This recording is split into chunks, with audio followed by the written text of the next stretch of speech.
दोस्तों, क्या आपने कभी ऐसा इंसान देखा है जो कहता था मैं आम लोगों की जिंदगी बदल दूंगा और फिर खुद जिंदगी की सबसे बड़ी मुसीबत में फंस गया। आज हम बात करने जा रहे हैं उस आदमी की जो कभी सफलता का दूसरा नाम हुआ करता था, सुब्रतो राय। एक वक्त था जब उसकी कंपनी सहारा इंडिया परिवार हर छोटे शहर, हर गांव, हर गली में मशहूर थी। लोग कहते थे अगर पैसे कहीं सुरक्षित हैं तो वो सहारा में है। लेकिन दोस्तों, जो चीज ऊपर जाती है वो नीचे भी उतनी ही तेजी से गिरती है, और यही हुआ सुब्रतो रॉय के साथ। थोड़ा पीछे चलते हैं। साल था 1978। सुब्रतो रॉय ने एक छोटी सी फाइनेंस कंपनी शुरू की। वो लोगों से बोला, आप थोड़े थोड़े पैसे दीजिए, हम उन्हें जोड़कर आपका भविष्य बनाएंगे। लोगों ने भरोसा किया क्योंकि वो बोलते बड़े भरोसे से थे और दिखते भी बड़े ईमानदार थे। धीरे धीरे सहारा इंडिया परिवार एक साम्राज्य बन गया। उसके दफ्तर देश भर में फैल गए, लाखों एजेंट बन गए, करोड़ों निवेशक जुड़ गए। सुब्रतो रॉय ने अपने बिजनेस को इतना बढ़ा लिया कि वो होटल खरीदने लगे, मीडिया चैनल्स चलाने लगे, यहाँ तक कि आईपीएल में अपनी टीम भी ले आए जिसका नाम था पुणे वॉरियर्स इंडिया। उनके पास आलीशान गाड़ियां, प्राइवेट जेट और लग्जरी लाइफस्टाइल थी। लोग कहते थे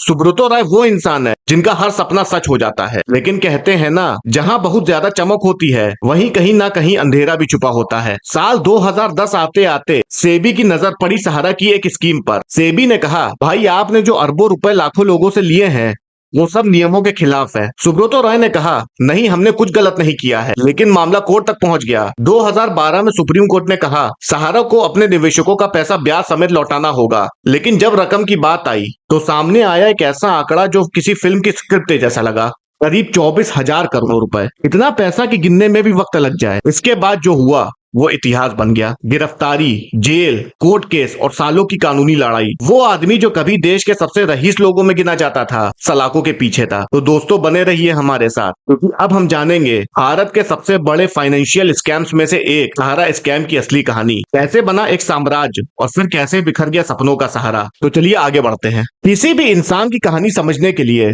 उसकी शुरुआत जानना बहुत जरूरी होता है। तो चलिए चलते हैं उस वक्त में जब सुब्रतो रॉय बस एक साधारण लड़का था। ना कोई बड़ी कंपनी, ना कोई शोहरत, बस सपने, बहुत बड़े सपने। सुब्रतो राय का जन्म 10 जून 1948 को बिहार के अररिया जिले में हुआ था। सुब्रतो राय एक मध्यम वर्गीय परिवार से थे, यानी ना बहुत अमीर ना बहुत गरीब। लेकिन एक चीज जो सुब्रतो में बचपन से थी वो थी कुछ बड़ा करने की चाह। बचपन से ही वो बहुत होशियार थे। उन्हें पढ़ाई के साथ साथ लोगों से बात करना और चीजें समझाना बहुत अच्छा लगता था। स्कूल के दिनों में भी वो हमेशा कुछ नया करने की सोचते रहते थे। पढ़ाई पूरी करने के बाद उन्होंने गोरखपुर के गवर्नमेंट टेक्निकल इंस्टीट्यूट से मैकेनिकल इंजीनियरिंग की पढ़ाई की। ज्यादातर लोग इंजीनियर बनकर नौकरी करने लगते हैं, लेकिन सुब्रतो रॉय के मन में कुछ और ही चल रहा था। उन्हें नौकरी नहीं करनी थी, उन्हें अपना कुछ बनाना था। कहा जाता है कि पढ़ाई के दौरान ही उन्हें एहसास हुआ कि देश के बहुत सारे लोग ऐसे हैं जिनके पास बैंक खाता तक नहीं है। लोग अपनी थोड़ी थोड़ी बचत घर में रखते हैं क्योंकि उन्हें भरोसा नहीं कि कोई कंपनी या बैंक उनका पैसा संभाल पाएगा। यहीं से सुब्रतो रॉय के मन में एक आइडिया आया, क्यों न ऐसी कंपनी बनाई जाए जो सीधे आम लोगों से जुड़ी हो, जहां कोई भी छोटा निवेश कर सके और धीरे धीरे अपने सपने पूरे कर सके। साल 1978 में उन्होंने अपनी कंपनी शुरू की, सहारा इंडिया परिवार। शुरुआत बहुत छोटी थी, बस कुछ लोग, एक छोटा सा दफ्तर और एक बड़ा सपना। सुब्रतो राय खुद गांव गांव जाते थे, लोगों से बात करते थे, उन्हें समझाते थे कि कैसे वो अपनी छोटी छोटी बचत से भविष्य को बेहतर बना सकते हैं। लोगों को उनकी बातें अच्छी लगती थी। धीरे धीरे उनका भरोसा बढ़ने लगा और देखते ही देखते एक छोटा सा सपना बन गया एक बहुत बड़ा साम्राज्य। इस तरह एक साधारण परिवार का लड़का जिसके पास शुरू में कुछ खास नहीं था, भारत के सबसे मशहूर बिजनेसमैन में से एक बन गया। लेकिन जैसे जैसे उसका नाम और काम बढ़ता गया, वैसे वैसे उसके आसपास सवाल और विवाद भी बढ़ने लगे। और फिर वहीं से शुरू हुई सहारा स्कैम की कहानी, जिसने पूरे देश को हिला कर रख दिया था।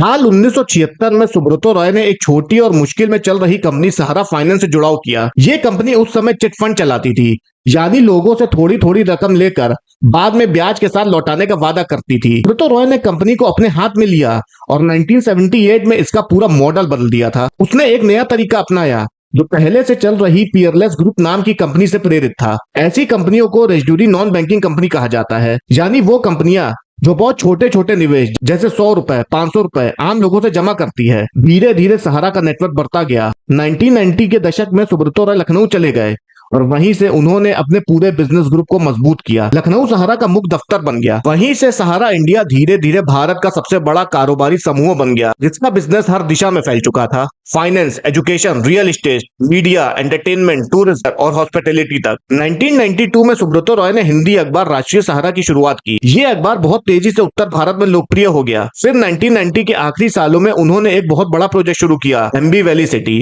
जो पुणे के पास एक लग्जरी टाउनशिप थी। साल 2000 में सहारा ने अपनी टीवी चैनल लॉन्च किया, सहारा टीवी, जिसका नाम बाद में सहारा वन रखा गया। फिर 2003 में 3 साप्ताहिक पत्रिकाएं शुरू की, सहारा टाइम इंग्लिश, सहारा समय हिंदी और सहारा आलमी उर्दू। 2010 में सहारा ने विदेशों की तरफ कदम बढ़ाया। उन्होंने लंदन का मशहूर ग्रॉसवेनर हाउस होटल खरीद लिया। ये होटल दुनिया के सबसे प्रसिद्ध होटलों में से एक था। फिर 2012 में सहारा ने न्यूयॉर्क के प्लाजा होटल और ड्रीम डाउनटाउन होटल भी खरीद लिए। ये दिखाता है कि उस समय सहारा सिर्फ भारतीय नहीं बल्कि दुनिया की बड़ी कंपनियों में गिना जाने लगा था। 2013 तक सहारा में लगभग 12 लाख लोग काम कर रहे थे, जिनमें कर्मचारी, एजेंट, फील्ड वर्कर और बिजनेस पार्टनर शामिल थे। उसी साल लखनऊ में 1,21,653 कर्मचारियों ने मिलकर एक साथ भारत का राष्ट्रगान गाया था, जिससे विश्व रिकॉर्ड बना। 2004 में टाइम मैगजीन ने सहारा को भारत का दूसरा सबसे बड़ा एम्प्लॉयर बताया था। सहारा का दावा था कि उनके 9 करोड़ से ज्यादा निवेशक और ग्राहक है, यानी भारत के लगभग 13% परिवार किसी न किसी रूप में सहारा से जुड़े थे। 2019 में सुब्रतो रॉय ने ऑटोमोबाइल सेक्टर में एंट्री ली। उन्होंने सहारा इवॉल्व नाम का एक नया ब्रांड लॉन्च किया, जो इलेक्ट्रिक व्हीकल्स बनाने का काम करता है। इस ब्रांड के तहत इलेक्ट्रिक स्कूटर, बाइक, साइकिल और चार्जिंग सिस्टम जैसी सेवाएं दी जा रही थी। सहारा स्कैम भारत के सबसे बड़े वित्तीय घोटालों में से एक है। ये ऐसा मामला था जिसमें कंपनी ने कानून की कमजोरियों का फायदा उठाकर लाखों आम लोगों से पैसे जुटाए। इस घोटाले के पीछे था सहारा ग्रुप और इसका मालिक सुब्रतो रॉय। साल 2008 से 2011 के बीच सहारा ग्रुप ने करीब ₹24,000 करोड़, लगभग $3 अरब लोगों से इकट्ठा किए, वो भी गैर कानूनी तरीके से। कंपनी ने कहा था कि वो एक खास स्कीम चला रही है, जिसका नाम था ऑप्शनली फुली कन्वर्टेबल डिबेंचर्स। इस स्कीम के जरिए उन्होंने दावा किया था कि अगर कोई व्यक्ति पैसा लगाएगा तो बाद में वो निवेश कंपनी के शेयरों में बदल सकता है और उसे अच्छा मुनाफा मिलेगा। ये स्कीम सुनने में भरोसेमंद लगती थी और लाखों किसानों, मजदूरों और छोटे दुकानदारों ने अपनी मेहनत की कमाई सहारा में लगा दी, ये सोचकर कि उनका पैसा सुरक्षित है। लेकिन असलियत कुछ और ही थी। सहारा ने ये स्कीम सेबी से मंजूरी लिए बिना चलाई थी, यानी ये पूरा निवेश इलीगल था। सहारा ने यह भी कहा था कि ये स्कीम प्राइवेट प्लेसमेंट है, यानी सिर्फ कुछ गिने चुने लोगों के लिए। सच्चाई ये थी कि ये स्कीम 3 करोड़ से भी ज्यादा लोगों को बेची गई, इसलिए ये पब्लिक ऑफर बन गई। और ऐसी स्कीमों के लिए सेबी की सख्त मंजूरी और निगरानी जरूरी होती है। सेबी ने 2011 में इस पूरे मामले की जांच शुरू की। जांच में पाया गया कि सहारा की 2 कंपनियां, Sahara India real estate corporation limited और Sahara housing investment corporation limited, इन पैसों को गलत तरीके से जुटा रही थी। सहारा ने ना तो निवेशकों का पूरा रिकॉर्ड रखा, न ही ये बताया कि पैसा कहां इस्तेमाल हो रहा है। बाद में पता चला कि जो पैसा लोगों से लिया गया था वो रियल एस्टेट, होटल और मीडिया जैसे बिजनेसेस में लगाया जा रहा था, यानी पैसों का गलत इस्तेमाल किया जा रहा था। 2012 में सेबी ने सहारा को आदेश दिया कि वो सारा पैसा निवेशकों को वापस करें, वो भी 15% सालाना ब्याज के साथ। सुप्रीम कोर्ट ने भी ये आदेश बरकरार रखा और कहा कि ये पैसा सेबी के पास जमा कराया जाए ताकि सेबी ही निवेशकों को उनके पैसे वापस कर सके। लेकिन सहारा ने कोर्ट के आदेशों का पालन नहीं किया, इसलिए मार्च 2014 में सुब्रतो रॉय को कंटेम्प्ट ऑफ कोर्ट के आरोप में गिरफ्तार कर लिया गया था। वो लगभग 2 साल तक जेल में रहा और 2016 में उन्हें जमानत पर रिहा किया गया था। सहारा ने दावा किया कि उन्होंने ज्यादातर निवेशकों को पैसा वापस कर दिया है और उनकी रसीदें भी दी हैं, लेकिन सेबी का कहना था कि ये रसीदें अधूरी हैं और इनमें गड़बड़ी है। इस वजह से ये तय नहीं हो पा रहा थी किसे पैसा मिला और किसे नहीं। इसी विवाद में सालों बीत गए, निवेशकों को उनका पैसा नहीं मिला और करोड़ों लोग भ्रम और आर्थिक मुसीबतों में फंस गए। सहारा की चमक दमक और भरोसेमंद छवि देखकर लोगों ने अपनी जिंदगी भर की कमाई लगा दी थी, लेकिन अब वही लोग धोखे और निराशा का सामना कर रहे हैं। जुलाई 2023 में भारत सरकार ने सहारा निवेशकों की मदद के लिए एक बड़ा कदम उठाया था। सरकार ने घोषणा की थी कि वो 5,000 करोड़ रुपए जो सहारा ग्रुप ने सेबी के पास जमा किए थे, उनसे निवेशकों को पैसा लौटाएगी। इसके बाद 14 नवंबर 2023 को सुब्रतो रॉय का 75 साल की एज में निधन हो गया था। सुब्रतो रॉय के दोनों बेटे सुशांत और सीमांत रॉय, जो इस समय भारत के बाहर रहते हैं, वो उनके अंतिम संस्कार में शामिल नहीं हो पाए थे। उनके 16 साल के पोते ने अंतिम संस्कार किया था। तो दोस्तों, यही पूरी वीडियो थी। अगर आपको वीडियो पसंद आई हो तो वीडियो को लाइक करिए और चैनल को भी सब्सक्राइब करिए। धन्यवाद।